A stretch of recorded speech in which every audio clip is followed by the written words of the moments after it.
Fascinating piece, York Bowen's Phantasy. I was expecting something nice and pastoral and Vaughan Williamsy, and out comes this big virtuoso piece. Marvelous performance here by David Aaron Carpenter, recipient of a 2010 Avery Fisher Career Grant, and his pianist partner, Gabriela Martinez. So where were you when you heard about the winning the Avery Fisher Career Grant? Actually, it was in California. It was about a 3-hour time difference. And the Avery Fisher Career Grant nominees, I think Mary Lou Falcone and Veronique, called about 10 a.m. their time, so it was about my 7 a.m. And unfortunately, I wasn't really awake by then. It was a really great surprise. And yeah, so it was just got out of bed, and they said, I won this prestigious award, and I said, where am I? So. Well, how do you feel it will change your development or your career or your ideas or whatever?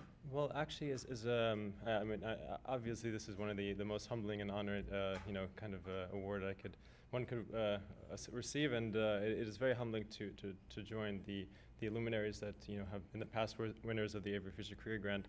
And I think it's my goal as a musician, and really my primary goal as a viola soloist, is to really put more recognition towards these great works that have never really been heard, and they're really great solo works as well for viola that have really, it's like the uncharted territory. And yeah, so that's... How many more of them are you hiding? Plenty, really. But I think it's more of a question of there's so much great repertoire for violin and piano. But I mean, after a while, it's a lot of saturated music. It's heard over and over again, and I think it's time that maybe there's enough Brahms already, right? Exactly, or Beethoven violin concerto. You could hear many times over. I think it's time to maybe change it and to get new repertoire into the viola solo. David, you told us before we went on the air that you actually performed on QXR when you were in high school. Is that right? Yeah. It's Great Neck North Middle School, and I was actually performing with my brother and sister, Lauren and Sean, who are also both violinists, and so we were playing some chamber music. It's funny. I thought you were a violist.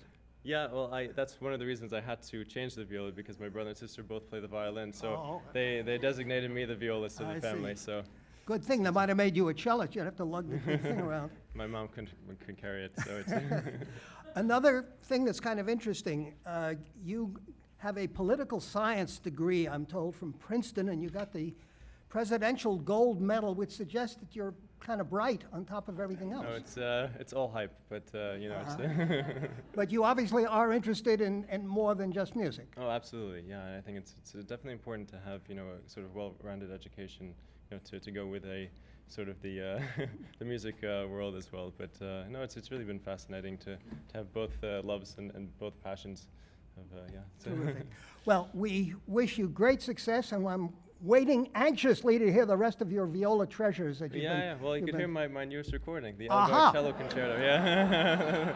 What's on there? The Elgar Cello Concerto that was sanctioned by Elgar himself to Lionel Curtis, and he actually performed. He conducted the first performance with Lionel Curtis on the viola as well, and and also the Schnittke Viola Concerto, which is also a masterpiece in itself. So it's good to hear it. Yeah. And there's more to come. Absolutely. Wonderful. Yes. Great thanks to you, David. Thank you very much. Thank you.